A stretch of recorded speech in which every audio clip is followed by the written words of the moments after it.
Echo and HarperAudio present Inseparable, a never-before-published novel by Simone de Beauvoir, translated from the French by Sandra Smith, performed by Julia Whelan and Gabra Zackman.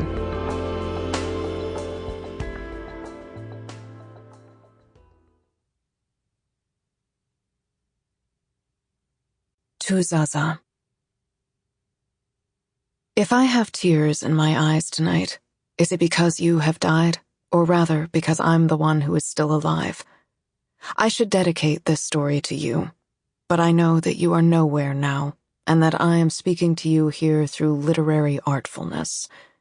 Besides, this is not truly your story, but simply a story inspired by us. You were not Andrée, and I am not the Sylvie who speaks in my name. Introduction by Margaret Atwood.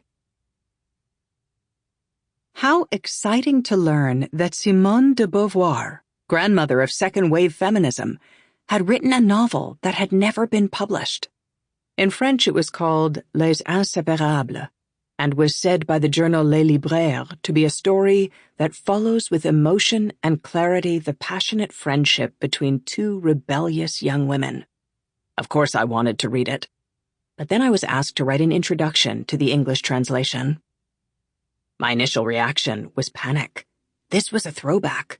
As a young person, I was terrified of Simone de Beauvoir. I went to university at the end of the 50s and the beginning of the 60s, when, among the black turtleneck-wearing, heavily eyelinered cognoscenti, admittedly not numerous in the Toronto of those days, the French existentialists were worshipped as minor gods. Camus, how revered! How eagerly we read his grim novels. Beckett, how adored!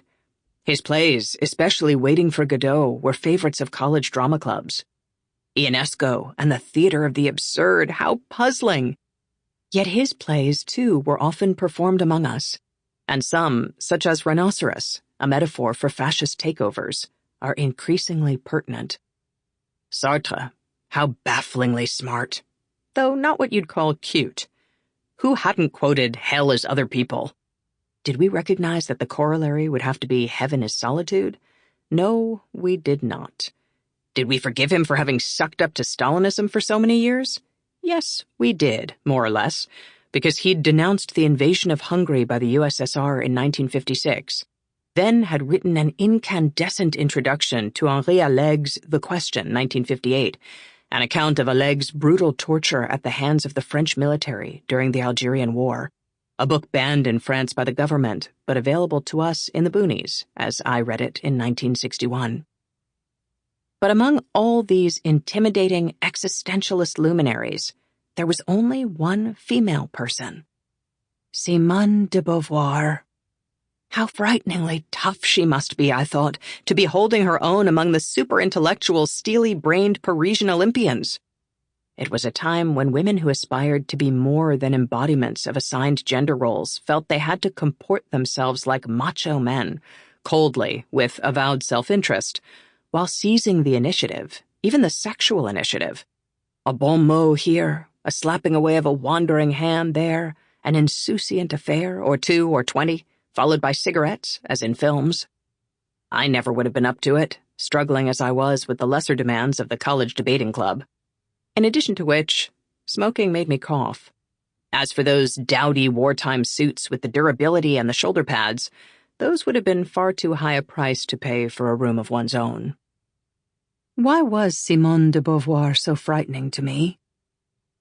Easy for you to ask. You have the benefit of distance. Dead people are less innately scary than living ones, especially if they've been cut down to size by biographers ever alert to flaws. Whereas for me, Beauvoir was a giant contemporary. There was the 20-year-old me in provincial Toronto, dreaming of running away to Paris to compose masterpieces in a garret while working as a waitress. And there were the existentialists, holding court at Le Dôme Café in Montparnasse, writing for Les Temps Modernes, and sneering at the likes of mousy me. I could imagine what they might say.